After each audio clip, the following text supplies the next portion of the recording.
Welcome to Miss Henderson's Life Skills class. I am Miss Henderson, and I want to take a moment to just say thank you for visiting my channel. I pray that the content or something that I say may be useful to you in some way. As I mentioned in my introductory video, I will be sharing just some thoughts and experiences on the channel, as well as reviewing scripture, little Bible study, also sharing some sewing techniques and so forth on this particular channel. So I'm just excited to share a portion of my life with you and my journey with you, and I hope that it is beneficial and interesting to you. So thanks again for stopping by. Today I would like to talk about parent-teacher conferences. As you may know from my first video, I am a teacher, and now is report card time. Report cards have gone out, and we teachers are scheduling parent-teacher conferences. And the thing about it is, it's sometimes very difficult to get parents to come into the building, into the school, to meet with us about their children.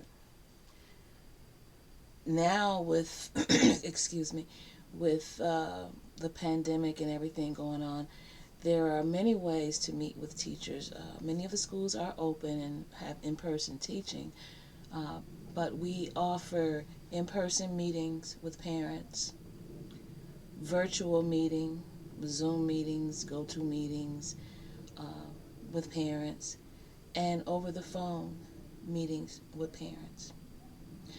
Now, pause right there. The fact that we are making ourselves so available to work with the parents lets you know that we are desperate to partner with parents concerning the education of their children. Okay? It's super important to us. We some schools have door prizes and raffles and so many gimmicks, incentives to encourage parents to please meet with your child's teachers. I remember when I was in school, it wasn't like that. It was a very strong parent-teacher association, and it really meant something, and it really helped out a lot. But now things have changed. But I was talking with my students in class today, and I have to admit that I do have problems with some of the children, and the main problem is honestly the phones. The children bring their phones to class, and instead of working on their assignments and doing what they're supposed to do, many of them have headphones in and are listening to music as they try to focus and concentrate on Shakespeare and other literature. Doesn't go together.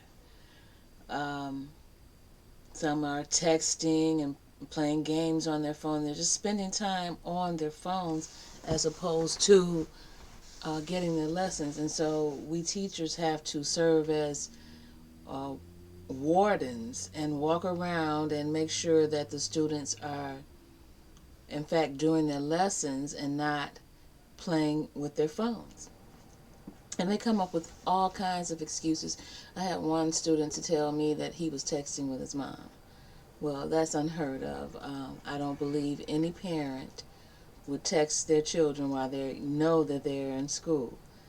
I believe that if a parent needed to interact with their child, they would do it the old-fashioned way and contact the office and not run the risk of the child being reprimanded for being on his or her phone during class time.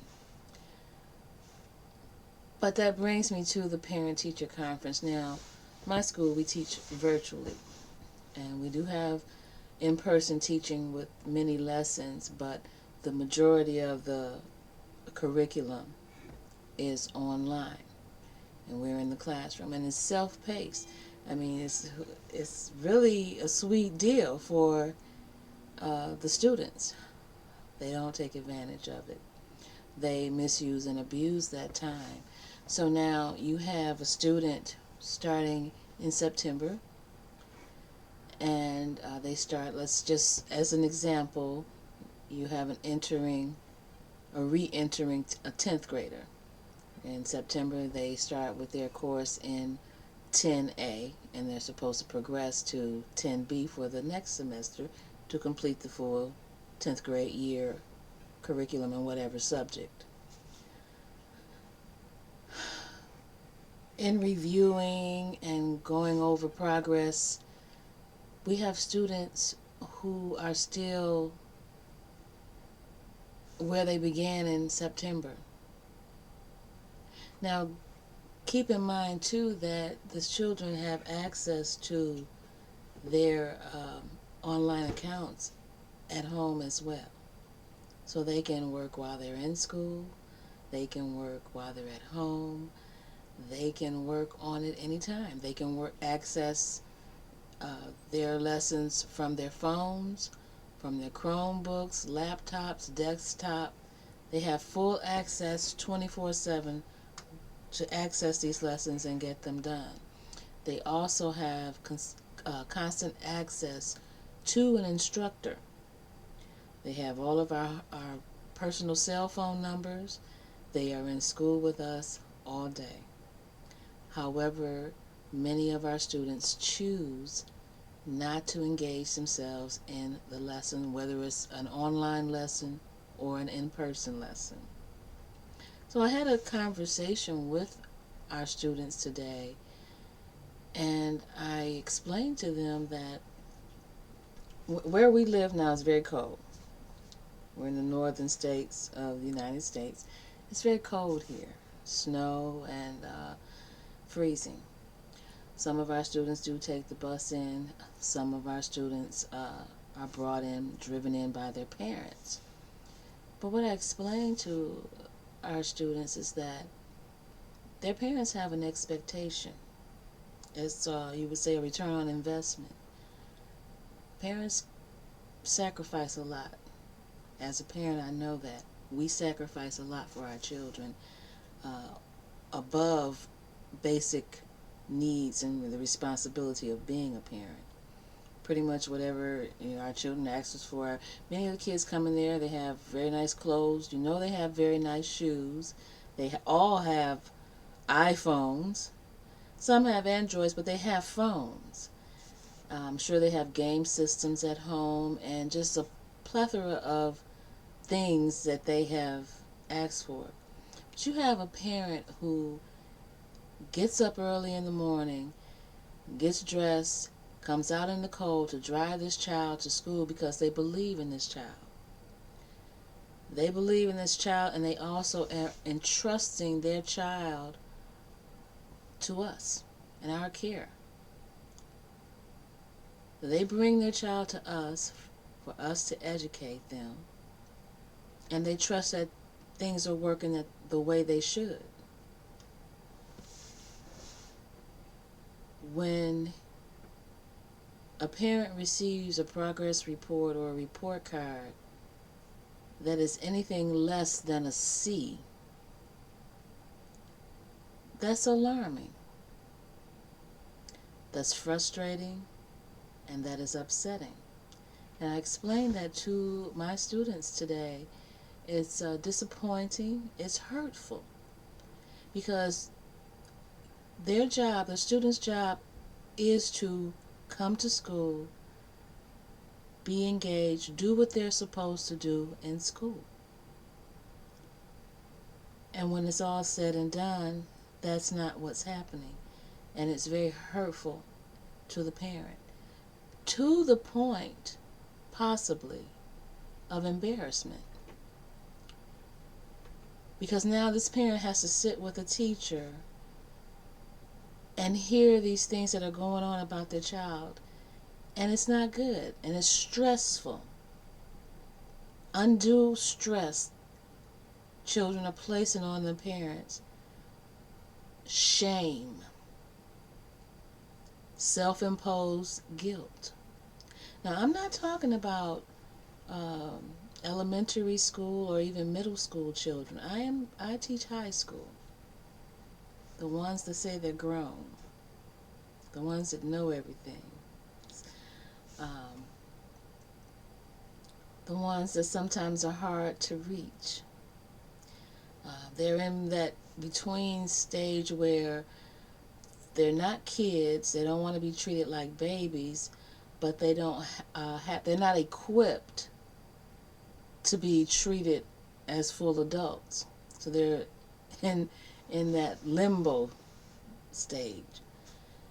And while I love teaching, and I value and love all of my students. I get along with them pretty well. However, children will be children and teenagers will be teenagers. I had sent out a direct email to each student through our curriculum. The system has email where we can communicate that way. And after reviewing the progress reports and seeing what was going on with our students, I instituted a rule in my classroom. I cannot control any other classroom, but for my classroom, phones are not allowed. Students can use headphones for the tutorials on the online learning, but not for music. What you don't understand, nobody loves music more than I do. I love music. But when I am doing something where I really have to focus, I do not play my favorite artist or my favorite music, because I would be off focus and into my music as opposed to into the task at hand.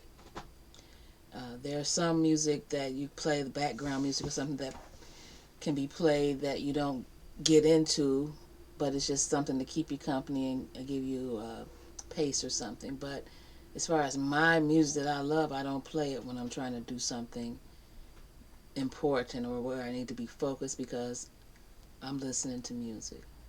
And there are several things that concern me with the children and the music and the gaming. A lot of times they have the headphones on all the time. In school, walking down the street, on the bus, at home.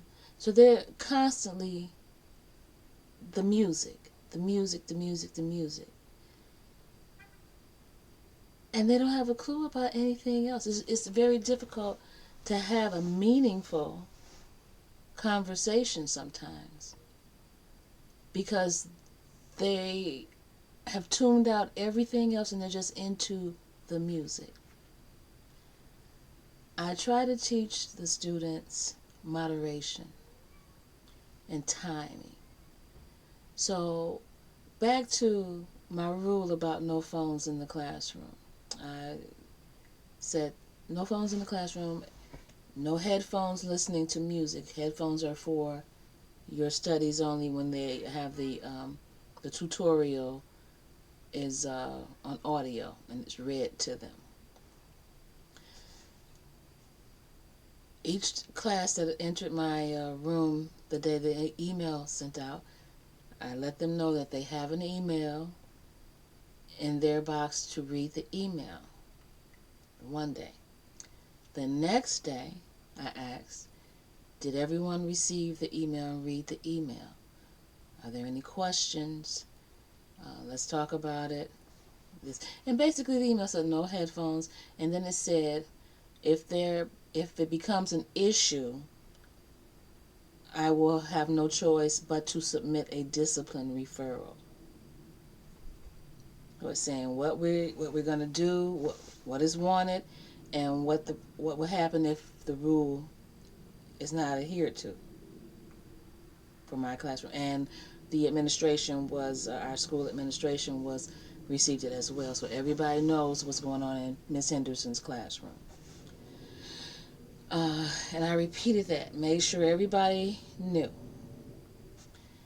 And the funny thing is, even while I was talking about this, there was students in there with headphones listening to music.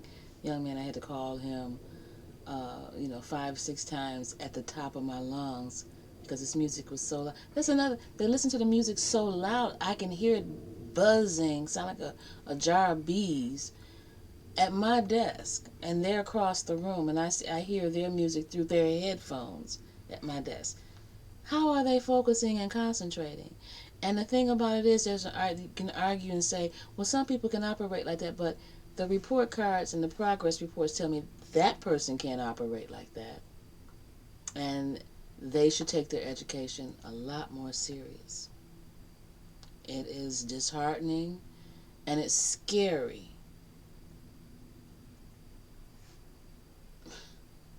and frustrating. And I constantly make myself available to my students. Do you need help? So I've come up with different ways now. I'll pick different students per day and go and sit next to them while they are working in the curriculum. And I will read the tutorials and lessons with them or to them. And then we will go over the test and the answers, and I will, read that, and we reason it out. Uh, which answer is best, showing them how to come up with the right answer. Because a lot of them too, the mastery test at the end of the chapter or unit or lesson, the mastery test, they can go back and try if they don't get the right score. They have to have a certain percentage in order to pass the test. And if they don't get that percentage, then they can go back and retake. And I've had people retaking the same test 15 times. And so you're trying to convince me that because you passed it after the 15th try, you've mastered it? I mean, if you try something 15 times and you plugging and struggling and picking and just guessing and guessing, by 15 times, you know all the ones that are wrong, so it has no choice but to be right by the 15th time. But you haven't mastered it. I even asked them, if you are going to a doctor, do you want him to have taken him 15 tries to get the brain surgery test right, or you want the doctor that got it right on the first or second try because he knew the stuff and just, you know. I asked my students, would you hire you? And I don't say this in a condescending or negative or put down way, but I'm trying to get them to think about what it is they're setting themselves up for. How far ahead in life do they expect to get? I've tried to get them to start journals and set goals, and you know, the old saying goes, you can lead a horse to water, but you can't make him drink. So I'll keep trying different ways, and if you have any suggestions or anything that I might be able to try, I'm open for it. I love teaching, and I love reaching young people. Our young people now, they don't have that energy. Most of the time you ask them how they're doing, they're tired. I'm tired. And they don't have the curiosity. They seem unhappy. We try to do fun things and nothing. The only thing they want to do is listen to music and play video games. And it's almost as if those things are a cult. Our young people seem to be turning into zombies. As far as reading books and writing with a pen or pencil, I can barely get them to sign their names in the attendance book to sign in. Nobody wants to write. And I don't understand it. You know, youngsters used to like to write poetry or songs or short stories. No, I say let's write a haiku. And they go, haiku?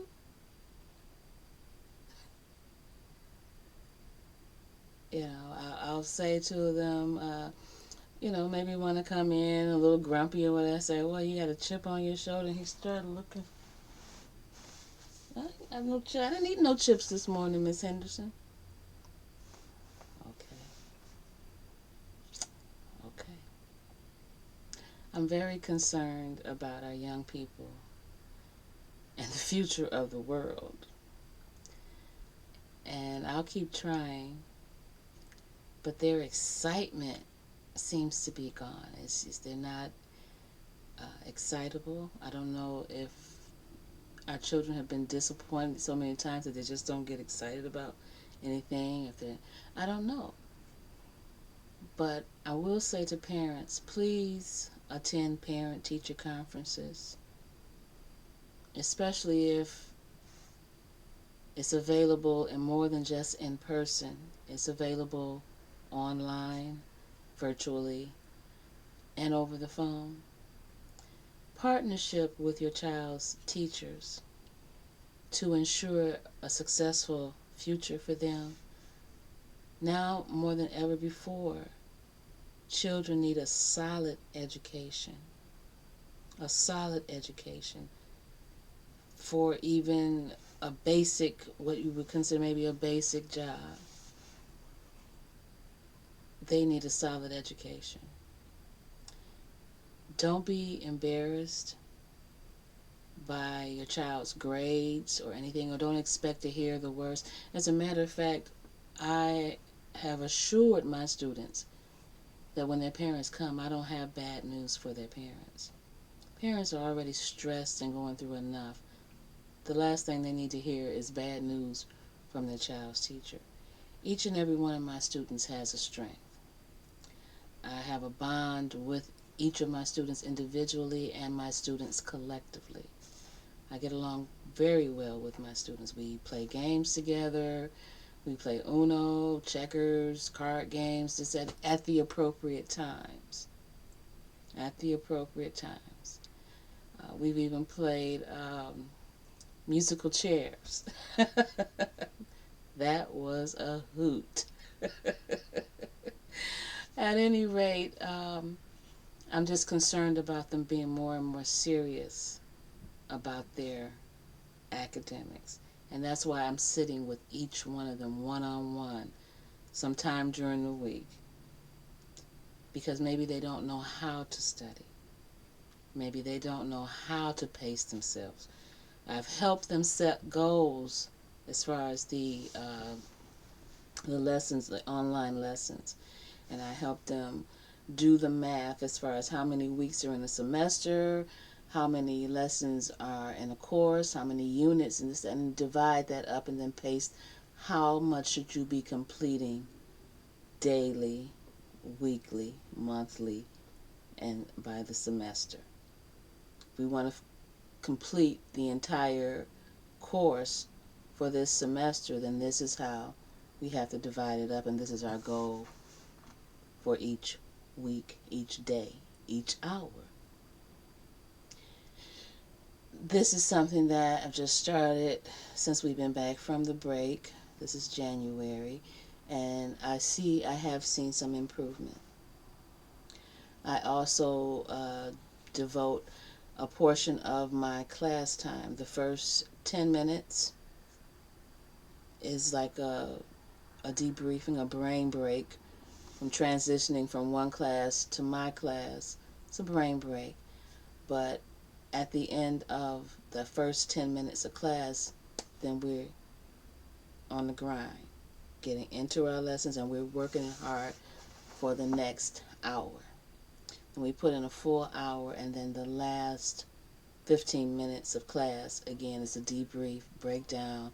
We can have a little fun. We can socialize. You can pull out your phone. You can listen to your music. So I am making a compromise there, or, where I get what I need from them, and they get what they want. But first work, take care of our business first, and then we can have a little fun. And we have to complete something. Have to complete something. But even today, there were still students challenging me on the phone deal. I still would look around and there's someone texting over in the corner or on the phone looking at Facebook, YouTube, Instagram, what have you, playing a game. Not on, they try to be manipulative and they'll log on, but from my point of view on my computer, I can see who's just idle. You just logged on, but nothing's doing anything. You've been on the same page for 20 minutes.